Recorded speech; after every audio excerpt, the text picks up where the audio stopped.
រឿង8យ៉ាងគួរដឹងមុនពេលចាប់ផ្ដើមស្រឡាញ់នរណាម្នាក់ស្នេហាគឺស្មុគស្មាញហើយមិនស្ថិតនៅក្រោមច្បាប់ណាមួយនៃពិភពលោកនេះទេម្នាក់ចាំបាច់ត្រូវយល់គ្នាទៅវិញទៅមកចែករំលែកភាពរីករាយនិងទុក្ខសោកជាមួយគ្នារួមទាំងត្រូវព្យាយាមរក្សាស្នេហាឲ្យបានយូរថ្ងៃនេះយើងខ្ញុំនឹងនាំអ្នកទៅមើលរឿង8យ៉ាងដែលគួរដឹងមុនពេលចាប់ផ្ដើមបង្កើតទំនាក់ទំនងជាមួយនរណាម្នាក់ 1. មនុស្សក្នុងសុបិនមិនមានទេកុំសង្ឃឹមថា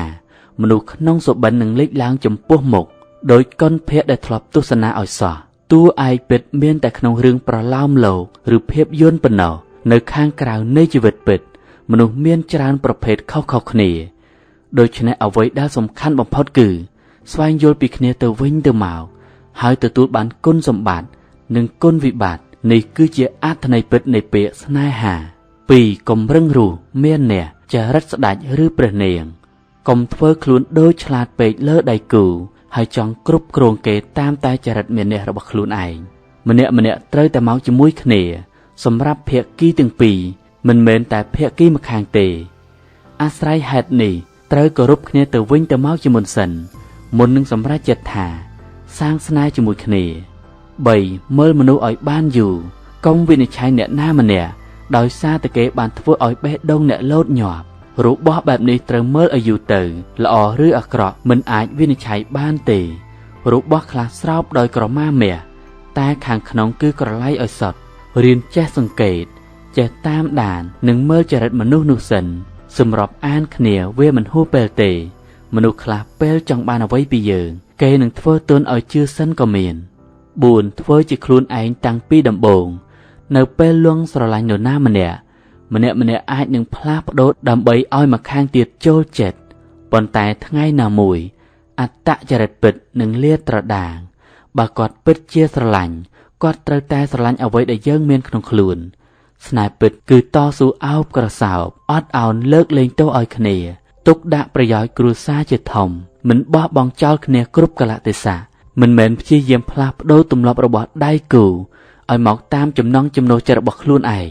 ចង់ឲ្យគេធ្វើអ្វីតម្រូវតាមតែចិត្តខ្លួនឯងចង់ឲ្យគេបំរើយកចិត្តយកថ្លើមខ្លួនឯងតែម្នាក់នឹងតាមចាប់កំហុសគ្នាជានិច្ចនោះទេ 5. កុំឆាប់ស្រឡាញ់បើទើបតែរបួសបេះដូងអំឡុងពេលនេះជាអារម្មណ៍ដែលស្ថិតក្នុងរយៈពេលដ៏រសើបខ្លាំងដូច្នេះហើយអ្នកគួរតែសម្រាកចិត្តដើម្បីមានសុខភាពល្អជាមុនសិនបន្ទាប់មកស៊ឹមចាប់ផ្ដើមស្នេហ៍ថ្មីជាមួយមនុស្សដែលអ្នកគិតថាគេជាចំណែកមួយឲ្យអ្នកមានដង្ហើមបន្ត 6. កុំស្រឡាញ់ព្រោះតែតណ្ហាប្រសិនបើមកលឿនវាអាចនឹងបញ្ចប់ក្នុងពេលឆាប់នេះផងដែរទុកពេលឲ្យខ្លួនឯងនិងដៃគូមានពេលវេលាល្អៗជាមួយគ្នាច្រើនជាងបង្ខំគ្នាអ្វីក៏ដោយបានមកដោយរហ័សក៏អាចងាយបាត់បង់ដូចគ្នាការរួមមេត្រីភាពមានអារម្មណ៍ថា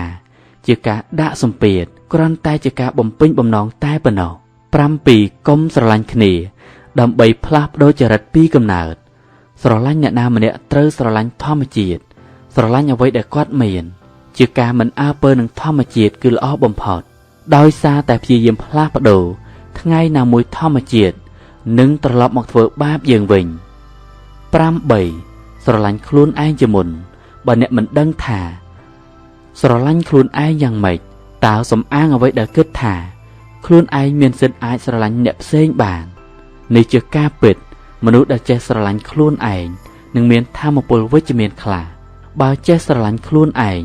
មិនយូរប៉ុន្មានអ្នកផ្សេងទៀតនឹងងាកមកស្រឡាញ់អ្នកវិញស្នេហាគឺនិយាយអំពីមនុស្សពីរនាក់ដូចជារង្វង់ពីរដែលមានចន្លោះនៅកណ្ដាលដើម្បីរស់នៅជាមួយគ្នាយ៉ាងណាមិញមិនថាស្នេហាកើតឡើងយ៉ាងណានោះទេតែសុទ្ធតែមានរបៀបដែលវាធ្វើដំណើរ